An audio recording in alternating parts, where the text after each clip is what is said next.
Silent ready 5 second start. अध्यक्ष महोदय, मैं आपका आभारी हूँ कि आपने मुझे बोलने का अवसर दिया। इस देश के वर्तमान भारी संकट के समय में और विशेष रूप से उस समय जबकि हम लड़ाई से अभिनिवृत्त हुए हैं और आकाश में लड़ाई के बादल दूसरी तरफ से आने शुरू हुए हैं, हमारे वित्त मंत्री ने जो बजट पेश किया है वे इसके लिए बधाई के पात्र हैं। यद्यपि भिन्न भिन्न पहलुओं को लेकर आलोचनाएं की गई हैं, लेकिन यदि उनकी कठिनाइयों को भी देखा होता कि राष्ट्र को किन किन संकटों का सामना करना पड़ रहा है, इस बात पर भी अगर मेरे से पहले बोलने वाले वक्ताओं ने विचार किया होता तो मेरा विश्वास है कि उनकी आलोचनाओं का आधार कुछ दूसरा होता।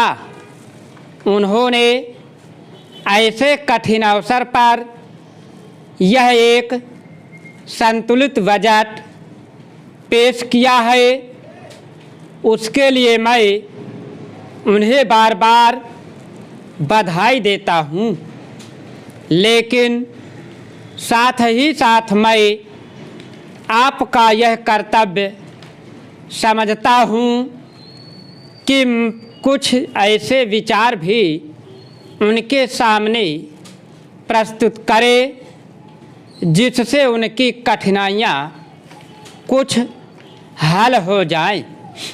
उदाहरण के रूप में विगत 2 वर्षों में लेखा जोखा कमेटी में बैठने के समय मुझे ऐसा अनुभव हुआ है कि इस देश में 2-3 इस प्रकार की त्रुटियां मौजूद हैं जिनको दूर करने के लिए, जिनकी जांच करने के लिए यदि कोई एक कमेटी या आयोग बिठा दिया जाए तो राष्ट्र को, राष्ट्र की सरकार को, राष्ट्र के विकास कार्यों को और राष्ट्र की रक्षा व्यवस्था के लिए करोड़ों नहीं अरबों की व्यवस्था फौरन हो सकती है। केवल शासन को जागरूक होकर कुछ कदम उठाने की आवश्यकता है, तभी अभी कुछ छिपे हुए धन का जिक्र किया गया। सरकार ने भी समय समय पर ऐसा आभास दिया है कि इस देश में लगभग 30,000 करोड़ रुपए का छिपा धन मौजूद है। स्वयं मैं समझ नहीं पाता हूँ कि जब सरकार ऐसा अनुभव करती है तो इसकी व्यवस्था करने में उसको दिक्कत क्या आ रही है।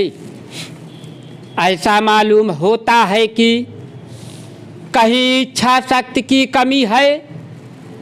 भारत की इस सरकार ने अपनी शक्ति का ठीक से उपयोग करके उस दुश्मन के दांत खट्टे किए जिसके कि ऊपर विश्व की शक्तिशाली और इंग्लैंड जैसी शक्तियों का अटूट सहारा था और जिसको कि उन्होंने हमारे विरुद्ध उकसा कर खड़ा किया था और अपना पूर्ण सहयोग दिया था।